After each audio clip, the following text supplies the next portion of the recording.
எல்லாருக்கும் என் அன்பான வணக்கங்கள். இன்றைக்கி நம்ம பார்க்க போகிறது 234வது வீடியோ. இதில் நம்ம ஒரு புதிய கதாபாத்திரத்தை மீட் பண்ண போகிறோம். அதாவது இவ்வளோ நாள் ஆசிரமம், ஜக்கி, சத்குரு, பார்ட்டிசிபெண்ட்ஸு, வாலண்டியர்ஸு, பாரதி, விஜி அவங்களோட குழந்தை, அவ்வளோதான். அதை பற்றி தான் நம்ம திருப்பி பார்த்துக்கிட்டே இருக்கோம். அப்படி இல்லாட்டினா சத்குருவோட பழைய ஜென்மங்களை குறித்து பேசுகிறோம். இன்றைக்கி இதில் எதுலேயுமே இதுவரைக்கும் சம்மந்தப்படாத ஒரு புதிய கதாபாத்திரத்தை நான் உங்களுக்கு அறிமுகப்படுத்துகிறேன். அவரோட பேர் சுவாமி நிர்மலானந்தா. அதாவது பிஆர் ஹில்ஸ்னு எனக்கு தோணுது, கர்நாடகாவில்னு நினைக்கிறேன். பிஆர் ஹில்ஸ்னு ஒரு இடத்துல ஒரு 2 ஏக்கரில் ஒரு பெரிய ஆசிரமம் இருக்குது. அந்த ஆசிரமத்தில் ஒரு யோகி இருக்கார். அவரோட பேர் தான் சுவாமி நிர்மலானந்தா. அவர் ஒரு மௌன சாமியார். ரொம்ப வருஷமாக மௌனத்தில் இருக்கார். எதாவது பேசணுன்னா பேப்பரில் எழுதி காமிப்பார், மற்றபடி வாயால் பேச மாட்டார். ரொம்ப சாது.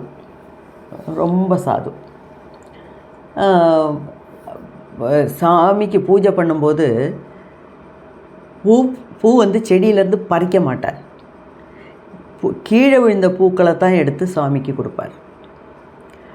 பழங்கள்லாம் மரத்துலேருந்து பறித்து எடுக்க மாட்டார். கீழே விழுந்த பழங்களை மட்டும்தான் சாப்பிடுவார். அந்த 2 ஏக்கர் ஆசிரமத்துக்குள்ளேயே தான் அவரோட லைஃப். வெளியே ட்ராவல் பண்ணுறது, வெளியே போகிறது, சொற்பொழிவு கொடுக்கறது, அட்வைஸ் கொடுக்கறது, அந்த மாதிரியெல்லாம் இல்லை. அவர் ரொம்ப ஒதுங்கி மௌனத்திலேயே வாழ்கிற ஒரு சாமியார், நல்ல ஒரு யோகி அவர். ஓகேயா? சத்குரு இவரை எப்படி பழக்கமானார் அப்படின்னா, சத்குருவுக்கு ஒரு 20 வயசு. அப்போ கல்யாணத்துக்கெல்லாம் முன்னாடி இதான் 5 நாள் 10 நாள்னு பைக் எடுத்துகிட்டு காடு மேடுன்னு சுற்றி திரிகிற வயசு இல்லையா?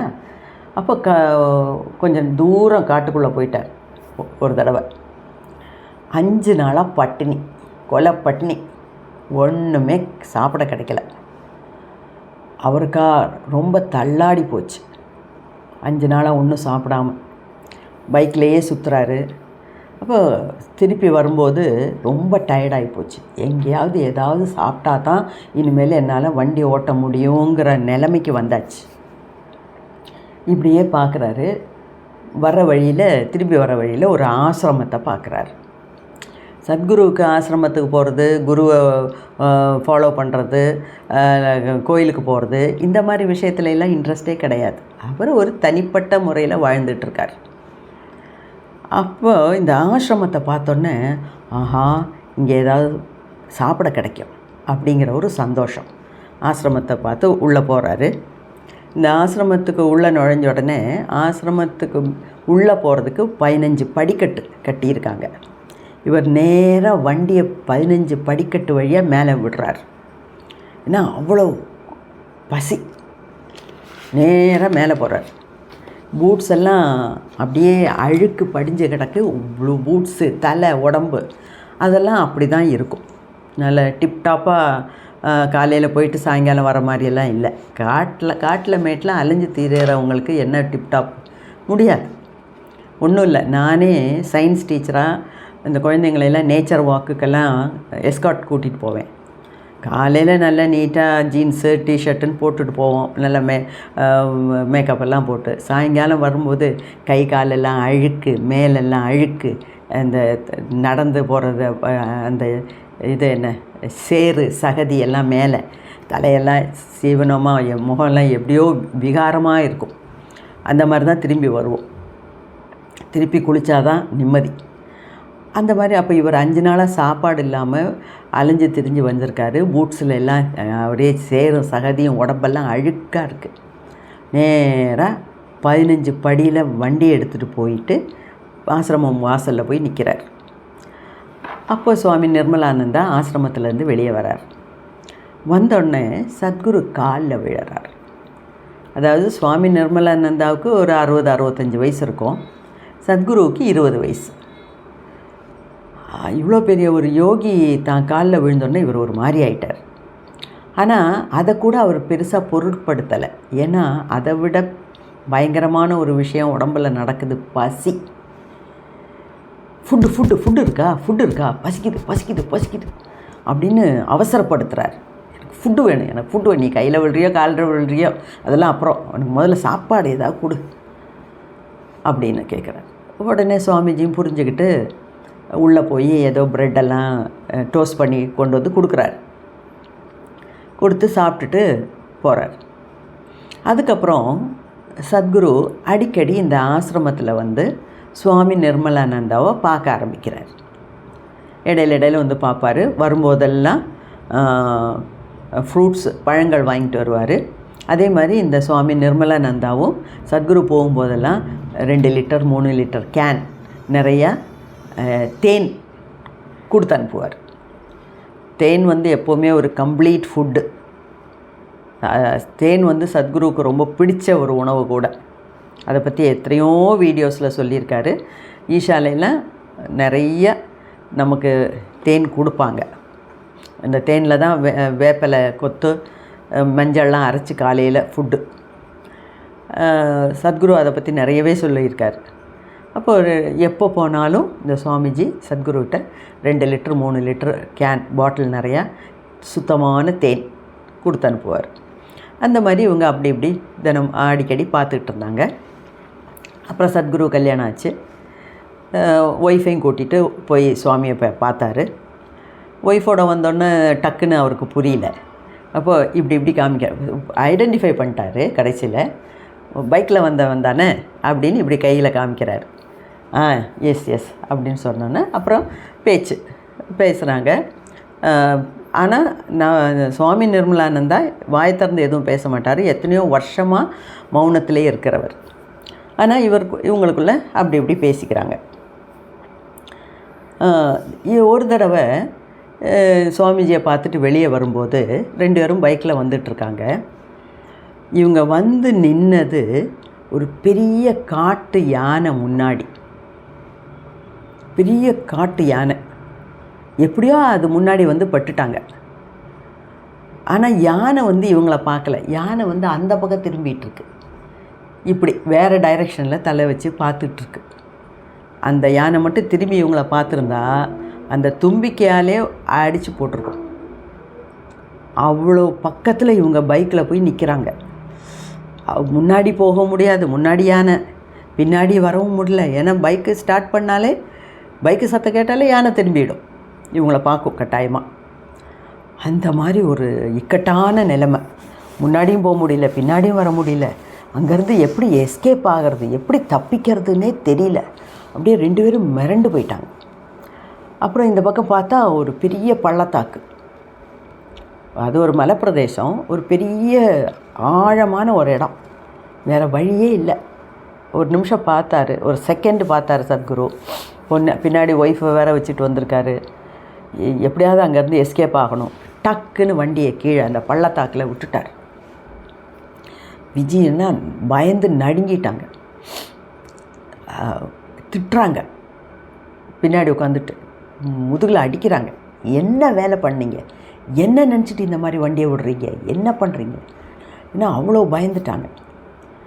சத்குரு புக்கிலே எழுதியிருக்காரு, அவள் பேண்ட்லே மூத்திரம் போயிட்டா அப்படின்னு. ஏன்னா இதெல்லாம் வந்து அந்த மாதிரி நிலைமையில ரொம்ப சகஜம். அவ்வளோக்கு பயந்துருக்காங்க. சாதாரண யானை முன்னாடி போய் நின்னாலே நமக்கு எல்லாம் சரியாக மூத்திரம் போயிடும். இது இந்த பள்ளத்தாக்கில் வண்டியை விட்டது அவங்க ரொம்ப பயந்துட்டாங்க. சரின்னு ஒரு வழியாக வந்து சேர்ந்தாச்சு. அதுக்கப்புறம் 1996 ஜூன் மாதம் சத்குரு, விஜி, அவங்க குழந்த 3 பேருமா போய் பார்க்குறாங்க, சுவாமிஜியை போய் பார்க்குறாங்க. அப்போ வந்து சுவாமிஜி வந்து அப்போ அவருக்கு 72 வயசு. அவர் சமாதி அடையிறதுக்காக ஒரு சின்ன சமாதி கட்டி வச்சுருக்கார். அப்போ சத்குருகிட்ட கேட்குறார். அதுக்குள்ளே சத்குரு எல்லாம் என்லைட்டன்ட் ஆகிட்டார். சத்குருகிட்ட கேட்குறார், மகா சமாதி அடையிறதுனா எப்படி, என்ன பண்ணணும், ஏது பண்ணணும்னு சத்குரு வந்து அப்படியே எக்ஸ்பிளைன் பண்ணுறாரு. மகா சமாதி அடையிறதுனா என்ன, அதுக்கு என்ன தயார் எடுக்கணும், சமாதிக்குள்ளே என்ன வைக்கணும், எப்போ இறங்கணும், நம்ம எப்படி தயார் பண்ணணும், நம்மளையே மற்ற இடங்களில் அந்த இடத்த எப்படி தயார் பண்ணணும், என்னென்ன போடணும், அதெல்லாம் பெரிய ப்ரொசீஜர்.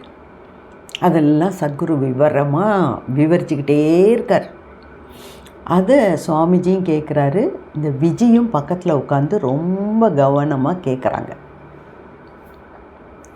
கேட்டு எல்லாம் பேசி முடித்ததுக்கப்புறம் அதான் இந்த சுவாமி நிர்மலானந்தாவுக்கு ஒரே ஒரு ஆசை என்னென்னா, நான் இவ்வளோ நாள் யோகியாக வாழ்ந்தேன், இன்னொரு தடவை எனக்கு வயசாகி வியாதி வந்து ரோகியாக எனக்கு மரிக்கிறதுக்கு இஷ்டம் இல்லை. ரோகினா நோயாளியாக எனக்கு மரிக்கிறதுக்கு இறக்கிறதுக்கு இஷ்டம் இல்லை, நான் யோகியாகவே இறக்கணும்னு ஆசைப்பட்றேன் அப்படின்னு சொல்லி தான் மகா சமாதியை பற்றி ஒரு பெரிய டிஸ்கஷன் நடந்திருக்கு. டிஸ்கஷன் முடிஞ்ச உடனே சுவாமிஜி அப்படியே அழறாரு. இவ்வளோ நேரம் கவனமாக கேட்டுட்டு இருந்த விஜயும் ரொம்ப மளமளன்னு அவங்க கண்ணிலேருந்து தண்ணி வருது. சரின்னு சொல்லி எல்லாம் விடை வாங்கிட்டு காரில் திருப்பி போகிறாங்க. போகும்போது அங்கே காருக்குள்ளே யாருமே பேசலை, ஒரு பெரிய ஒரு அமைதி. சத்குரு வந்து அந்த அமைதியை கலைக்கிறதுக்கு, அந்த சிச்சுவேஷனை, அந்த சந்தர்ப்ப சூழ்நிலையால் அந்த ஒரு இறுக்கம் வந்துச்சு, அந்த இறுக்கத்தை தளர்வாக்கிறதுக்காக சும்மா ஜாலியாக பேசுகிறாரு. இந்த இடத்துல தானே போன தடவை நம்ம யானை மாட்டிக்கிட்டோம் அப்படி இப்படின்னு. அது எப்போவும் அப்படி தானே, நம்ம ஃப்ரெண்டு ரொம்ப வருத்தமாக இருந்தாங்கன்னா, என்ன நம்ம அன்றைக்கி பண்ணோம்ல, அப்படி இப்படி சினிமா பார்த்தோம்ல, அங்கே போனோம்ல பேசுகிறோம்ல, அது மாதிரி சத்குரு அந்த சூழ்நிலையை லைட்டாக்க பார்க்குறாரு. ஆனால் விஜி எதுக்கும் மசியலை. விஜி வந்து ரொம்ப குவைட்டாகவே இருக்காங்க.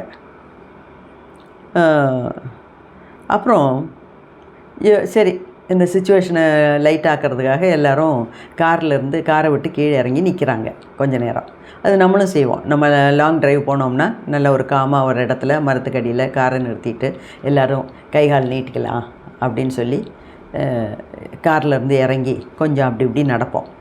அந்த மாதிரி இவங்க 3 பேரும் இவங்க கார்லேருந்து இறங்கி நிற்கிறாங்க. அப்போது டக்குன்னு விஜி சத்குரு காலில் விழுறாங்க. விழுந்துட்டு, எனக்கும் அவர் மாதிரி சாகணும்னு ஆசை அப்படின்னு. சத்குருக்கு என்னவோ மாதிரி ஆகிப்போச்சு. அப்போவும் அவர் வந்து சீரியஸாக இதை நினைக்கல. உனக்கு அவர் மாதிரி சாகணுமா, போய் சாகு, இந்த இப்படி விழு, இங்கே தான் பெரிய பள்ளத்தாக்கு இருக்குல்ல, இந்த மலை தானே, இங்கேருந்து ஒரு குதி அப்படின்லாம் லைட்டாக பார்க்குறாரு. எதுக்கும் அவங்க சிரிக்கலை, மசியலை, ரொம்ப சீரியஸாகவே இருக்காங்க. திருப்பி எனக்கும் அவரை மாதிரி மகா சமாதி அடையணும், எனக்கும் அவரை மாதிரி சுவாமிஜி நிர்மலானந்தா மாதிரி மகா சமாதி அடையணும், டோட்டல் அவேர்னஸோட கூடி சமாதி ஆகணும் அப்படிங்கிறதை திருப்பி சொல்லிக்கிட்டே வராங்க வழியெல்லாம். அதுக்கப்புறம் ஆசிரமத்துக்கு போயிட்டாங்க. அப்புறம் நார்மல் லைஃப்னு வச்சுக்கோங்களேன். இப்போது இது வந்து ஒரு சின்ன ஒரு திருப்பு முனை. அதுக்காக தான் நம்ம இங்கே சுவாமி நிர்மலானந்தாவை பற்றி இன்ட்ரடியூஸ் பண்ணியிருக்கோம். ஏன்னா அவரோட ஒரு ரோல் இவங்க லைஃப்பில் விளையாடுது. அதுக்காக தான் நம்ம அதை பற்றி பேசியிருக்கோம். பாக்கி விஷயங்களை நம்ம அடுத்த வீடியோவில் பார்க்கலாம். ஓகேயா? நன்றி. நற்பவி.